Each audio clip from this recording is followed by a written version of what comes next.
do you get when you fall in love? Who do you love and why do you love them? This is little Fred. I don't really know what his name is. He's just arrived at our house, just turned up at our doorstep. And people come into your life for a season, a reason, or a lifetime.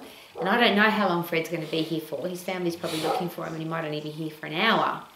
But he might be here for a long time. He might be here for a lifetime. And the question that I always ask is, do we add value to the people in our lives regardless of how long they're there for?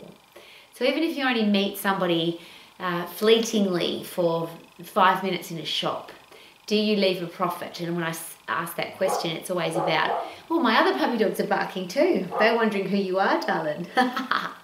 So if you go into a shop and you know that you're never going to see that person again, and it probably doesn't matter how you treat them, do you still treat them kindly? And the reason I ask that is because if we treat people poorly, doesn't that say more about us than it says about anything else or anybody else? If I'm rude to somebody because I'm never going to see them again, what does that say about me? It makes me a rude person. If I'm going to have people in my life, do I add value to the people in my life? Do I hold them accountable to their goals? Am I excited about their goals? Do I want them to be successful? Do I want them to be happy?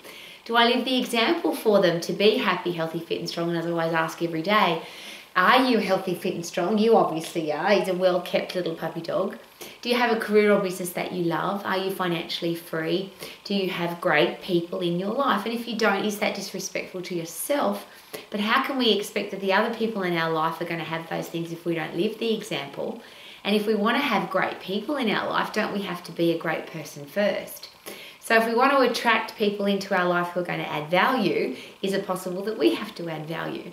If we want to have funny people in our life, don't we have to be funny? If we want to have gorgeous people in our life, we have to be somebody that gorgeous people are attracted to. So regardless of whether people are in your life for a couple of minutes, a couple of days, or a couple of decades or longer, what am I doing every day to make sure that I'm adding value to their life, not detracting value? And it's very easy to detract value. If you yell at somebody, if you are negative towards somebody, if you say something nasty, if you put somebody down, if you steal their dreams, if you make them feel less than important, we're obviously not adding value. The reverse of that, if we give compliments and praise and make people feel special and help them achieve their goals, then we're adding value to people's lives. Now, the more time I spend with Fred, and I don't know what Fred's name is, but he's just gorgeous. And I'd love you to be here for a lifetime.